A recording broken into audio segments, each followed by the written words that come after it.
নমস্কার, জয় রাধে, জয় রাধে, জয় রাধে শ্যাম। সুহৃদয় ভক্তবৃন্দগণ, সকলের চরণে রইল শত সহস্র কোটি প্রণাম। বড়দের প্রতি রইল শ্রদ্ধা ভালোবাসা, ছোটদের প্রতি রইল স্নেহ ভালোবাসা। আমাদের সমস্ত সাধু গুরু বৈষ্ণব ভাগবত ভক্তবৃন্দের চরণে রইল, ভাগবত ভক্তবৃন্দ ও ভগবানের চরণে রইল শত সহস্র কোটি প্রণাম, শ্রদ্ধা ভালোবাসা। আমার গৌর গোবিন্দ রাধা গোবিন্দের চরণে রইল শত সহস্র কোটি প্রণাম, শ্রদ্ধা ভক্তি। जय राधे श्याम, राधे राधे। जय वृंदावन बिहारी लाल की जय, कृष्ण कन्हैया लाल की जय, बांके बिहारी लाल की जय। जय राधे जय राधे जय राधे श्याम, राधे राधे। আজকের আলোচ্য বিষয় হলো গুরু তত্ত্বটি কি, তাহা আমরা এখন শ্রবণ করব। আসুন আমরা শ্রবণ করি। রাধে রাধে। আসুন এখনো শ্রবণ করি। ভূতগ্রস্ত যেমন জানে না যে সে ভূতগ্রস্ত, তেমনি মায়াচ্ছন্ন জীব জানে না যে সে মায়া মুগ্ধ।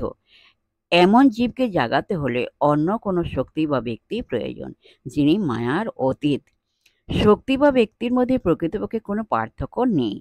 শক্তি ব্যক্তিকে তৈরি করে। বলতে গেলে ব্যক্তি শক্তির একটি রূপ মাত্র।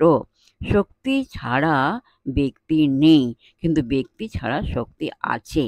একই শক্তি এক ব্যক্তি থেকে অন্য ব্যক্তিতে গমন করে। কোনরূপ ব্যক্তি সংস্পর্শ ব্যতীত ও শক্তি থাকতে পারে এবং থাকে। অতএব মায়াহত জীবকে জাগায় মায়াতিক শক্তি। এই শক্তির নাম হলো গুরু বা গুরু শক্তি। গু শব্দের মানে অন্ধকার এবং রু শব্দের মানে তার নিরোধক জ্যোতি। অন্ধকার দূর করেন বলে তাকে গুরু বলা হয়। প্রথম বর্ণ গু মায়া ও তাহার গুণের ভাষক। দ্বিতীয় বর্ণ রু স্বয়ং ব্রহ্ম, যিনি মায়ারূপ ভ্রান্তি দূর করেন। এখানে গুরুকে ব্রহ্ম বলা হলো কেন? এ কি অতিরঞ্জন বা অত্যক্তি বা প্রশস্তি মাত্র? না, এটি বুঝতে হলে মায়া কি সংক্ষেপে তা বোঝা আবশ্যক। মায়া মানে অজ্ঞান বা অবিদ্যা, কিন্তু এই অজ্ঞান মাত্র নয়। জ্ঞানের অভাব নাস্তাত্মক কিছু নয়। শাস্ত্রে একে যৎকিঞ্চিৎ বলা হয়েছে। সেই কিঞ্চিতের বহর দেখা যায় এই স্বীকারোক্তিতে যে এর দুই শক্তি, আবরণ শক্তি ও বিক্ষেপ শক্তি। এই অসংখ্য ছায়াপথ সমন্বিত ধারণাতীত ব্রহ্মাণ্ড উঠছে ডুবছে এই শক্তিরই অঙ্গুলি হেলনে। তাই একে বলা হয় ব্রহ্মশক্তি। ব্রহ্মের শক্তি এই অর্থে নয়, ব্রহ্মই শক্তি এই অর্থে। যাকে বলা হয় বা যাকে একভাবে ধারণা করা হয় ব্রহ্মরূপে, তাকেই বলা হয় বা আর একভাবে ধারণা করা হয় শক্তিরূপে। এই হেতু ইনি অনিবর্জনীয়া। এই মায়া যাকে বদ্ধ করেছে তাকে মুক্ত করবে কে? কোন ব্যক্তি? সব ব্যক্তি তো মায়ার অধীন, এক এক প্রকাশ বা রূপ। এমনকি হিরণ্যগর্ভ বা অব্যক্তাত্মা পর্যন্ত মায়াধীন।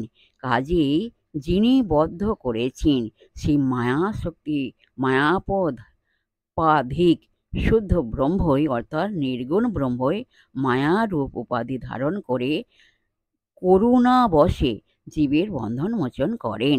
অতএব এই গুরু বা গুরু শক্তি ব্রহ্মই।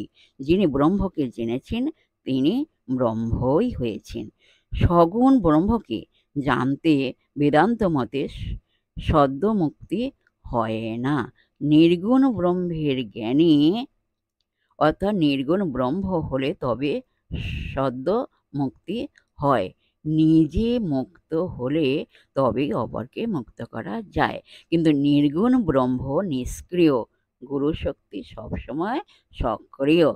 সর্বজগৎ শিষ্যকে শাপ দিলেও এক গুরু তাকে রক্ষা করেন, কিন্তু তিনি বেঁকে দাঁড়ালে ব্রহ্মা বিষ্ণু মহেশ্বরও রক্ষা করতে পারেন না। এই শক্তি কার হতে পারে? এ একমাত্র ঈশ্বরের, তাঁরই সকল শক্তি।